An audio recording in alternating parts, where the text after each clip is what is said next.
Avant de les transformer en 3D, on continue à faire des dessins, mais on en fait plus.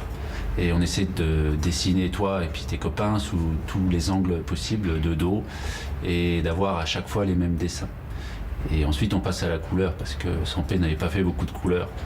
Donc à part ton petit pull rouge et ton short bleu, on n'avait pas trop d'informations. Donc là il a fallu qu'on imagine en regardant des documents photos de comment vous étiez habillés à cette époque et voilà, ça vient assez naturellement.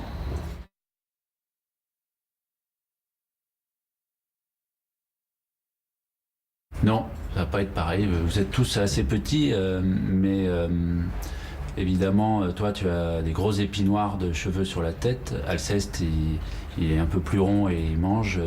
Et pour les autres enfants, on s'est plutôt inspiré moins des dessins de Sampé, mais plus de l'écrit de Papa Goscinny pour voir la façon dont il vous décrivait. Ton copain Maxent, on sait qu'il est plus grand que les autres, donc peut-être un grand maigre. Et on sait que Rufus, lui, c'est plus avec son papa policier, un petit garçon un peu plus calé sur ses pieds, et eux d'un bagarreur. Donc on s'est plutôt inspiré de la façon dont vous étiez décrit dans les livres.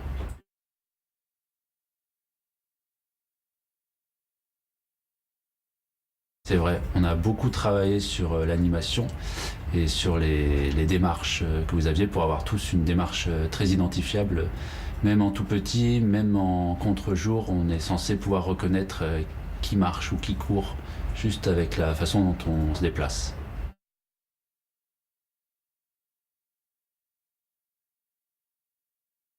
On a mélangé différentes techniques pour que, nous on appelle ça entre nous les bulles de pensée de Nicolas. Il n'y a pas que Nicolas qui a des pensées, mais toutes les rêveries des enfants, l'imaginaire un peu décalé et un peu délirant parfois, on a traité ça avec un traité qui se rapprochera beaucoup plus des dessins d'origine de Sampé, visuellement. Parce que la pression constante que tu exerces avec moi... C'est clair?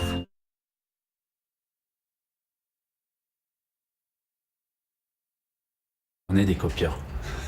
Mais on est des copieurs intelligents et respectueux surtout. On a quand même ajouté des choses qui n'existaient pas dans le livre parce qu'on en avait besoin pour raconter des histoires, tout simplement. Par exemple, les chambres des autres copains, la chambre d'Alceste, la chambre d'Agnan même, ou la chambre de Clotaire. C'est des choses qu'on a dû créer. La salle intérieure du cinéma, la boulangerie de Madame Chouquette.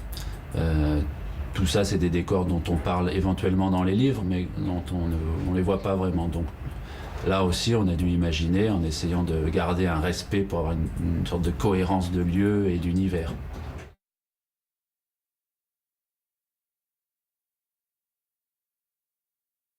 Au niveau des jouets, il y avait autant de jouets, je pense, à l'époque qu'aujourd'hui. Il n'y a qu'à voir un peu le bazar dans ta chambre pour s'en rendre compte. Sauf qu'évidemment, il n'y avait pas encore de console de jeu et d'internet, mais t'inquiète pas que vous saviez aussi bien jouer à l'époque, même avec une carcasse de voiture ou dans un terrain vague au football, vous vous amusiez déjà beaucoup.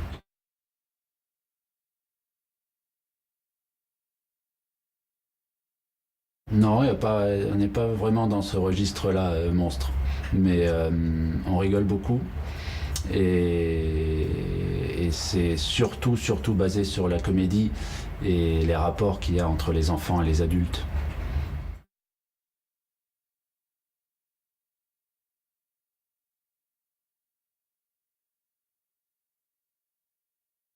Ouais. T'es pas à l'école, toi, à cette heure-ci hein? Quand on voit tes notes, c'est très bien d'y retourner. Étonnant, ouais. Bah non, là on est en train effectivement de travailler sur une de tes histoires, c'est Je fréquente Agnan, et on est en train de voir un petit peu un de tes longs dialogues. Voilà, ouais. On est en train de travailler dessus, et Mathieu et moi-même ne sommes pas véritablement d'accord sur le nombre de mots, mais ça c'est normal, c'est le travail des scénaristes de toujours se disputer sur le nombre de mots et la longueur des phrases. Ouais. Mais voilà, donc on essaye de lire un peu une de tes phrases.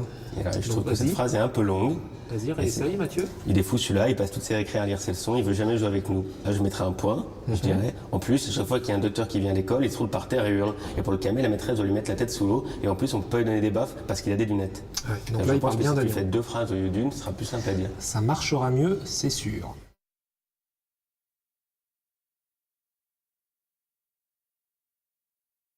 sensiblement l'âge que tu as toi, puisqu'on va avoir 7-8 ans. 7-8 ans, ouais. Voilà, comme Cédric a beaucoup redoublé, toi tu étais encore à l'école maternelle. Ouais, maternelle, deuxième section. En deuxième section, tu apprenais le dessin, mais c'est à peu près ton âge.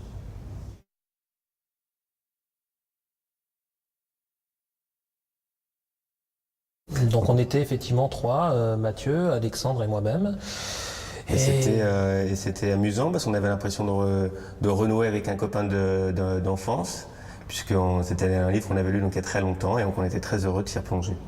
Voilà, donc ce qui a été le plus difficile, ça a été voilà, de partir de tes histoires qui sont toujours racontées par toi, donc à la première personne, et de tout d'un coup en faire un scénario, donc une histoire qui va avoir effectivement qui va toujours être racontée de ton point de vue, mais en même temps, ce n'est pas toi qui nous raconte les histoires. Donc, ce que tu nous racontes avec tes mots à toi, il fallait le transformer en images et en son. Donc, ça veut dire, tout d'un coup, en raconter un tout petit peu plus que ce que tu nous dis, toi, dans les nouvelles. Et c'est là, voilà, où il a fallu rajouter des choses, rajouter des actions, mais toujours en étant très, très fidèle à ce qu'avaient créé tes 2 papas originaux, qui sont Sampé et Goscinny.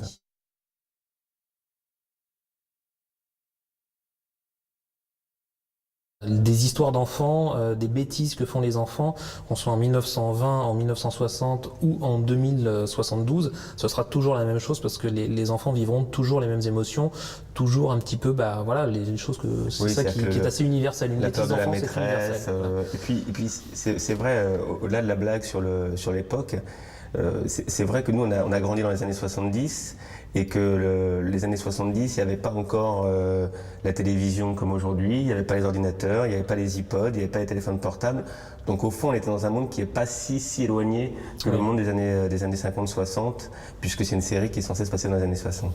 Mais surtout, ce qui était, encore une fois, c'est le texte reste, l'univers de Goscinny reste très très très moderne à n'importe quelle époque, parce que voilà, ce sont des histoires universelles et il n'y a pas de contrainte de temps. Alors oui, dans nos histoires, il n'y a pas d'iPod comme disait Mathieu, il n'y a pas de Walkman ou de télévision, soit, mais on a quand même tout ce qu'il faut pour faire des bêtises et pour alimenter des histoires, parce que la base, avant tout, d'une bonne histoire, ce sont de très bons personnages. Ouais.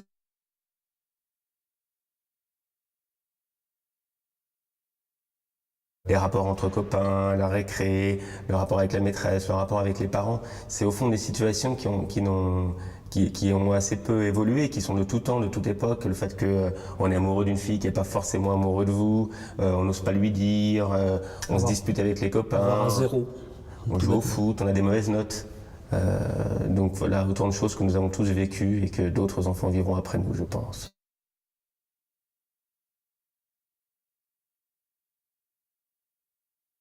Oui, puis parce qu'on a 2 super filles qui sont Marie-Edwige et Louisette, qui sont tes copines. D'ailleurs, tu es un petit peu amoureux des 2. Donc il va falloir que tu choisisses, Nicolas, à un moment donné. Voilà, donc Louisette qui est un petit peu, qui ressemble un peu à un personnage que Goscinny avait aussi, en tout cas, aidé à recréer, qui est Calamity Jane, qui est voilà une jeune fille un peu garçon manqué, qui est absolument géniale, avec qui voilà, Nicolas dit qu'il se marierait bien un jour. Et il y a aussi Marie-Edwige, qui est un petit peu plus une petite poupée, une très jolie jeune fille, un petit peu pestouille, mais voilà, qui sont vraiment 2 personnages hauts en couleur et qui permettront aussi aux filles un peu de se retrouver dans cet univers de petits garçons.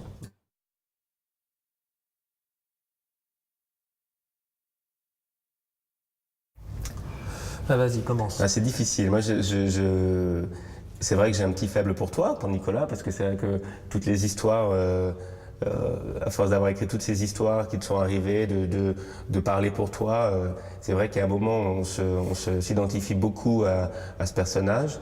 Et sinon, non, je crois que c'est vraiment Nicolas, moi, mon petit préféré. Moi, ça reste Alceste, mais parce que c'est les fameux pieds de porc-pané de sa mère, c'est quelque chose que je trouve ça toujours merveilleux. Ouais, et Alexandre, qu'est-ce qu'il en pense, Alexandre? Et moi, c'est Agnon, voilà.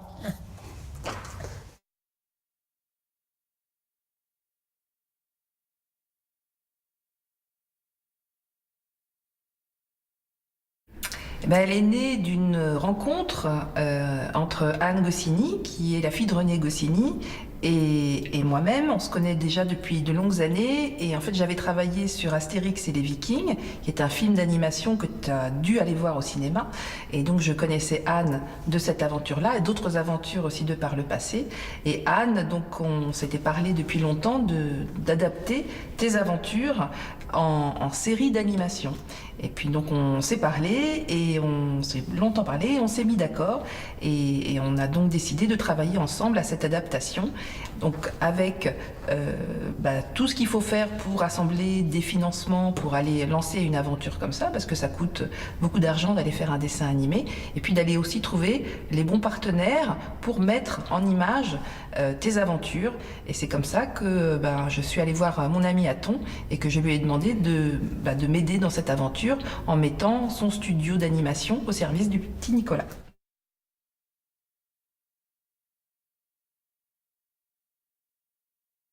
Écoute, c'était un énorme plaisir, un énorme honneur pour nous quand Nathalie est venue nous proposer le projet. Et bien sûr, le petit Nicolas, pour nous, c'est à la fois, ça rentre dans le patrimoine littéraire français. C'était un énorme challenge. Mais comme je dis, il y a un double effet. C'était au début, on était tous excités en disant waouh, c'est génial. Et après, on fait ouf. Parce qu'il y avait un énorme challenge aussi à l'adapter, et ça a l'air, comme ça, il y a une évidence de dire que le petit Nicolas peut se transposer dans le monde de l'animation, mais en fin de compte, le chemin était beaucoup plus complexe qu'on ne le pensait, parce qu'il fallait arriver à préserver l'esprit, ce qui fait la magie du livre et du dessin, et arriver à le retranscrire dans un dessin animé. Donc ça a été l'énorme travail qu'on a fait avec Nathalie et les équipes, et les talents qu'on a su fédérer autour du projet.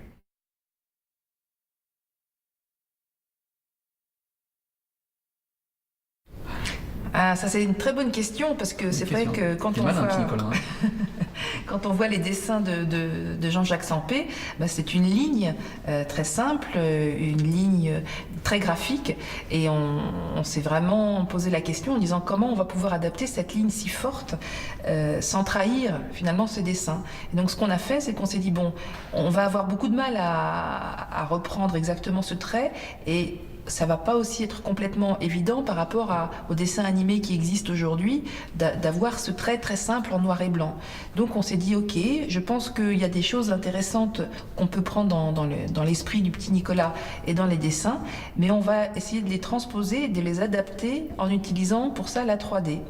Et le studio d'Aton, c'était un très bon studio pour ça, parce qu'il avait déjà eu beaucoup d'expérience en 3D, et c'est comme ça qu'on s'est rapprochés et qu'est née cette idée de passer à la 3D au lieu de rester simplement en 2D.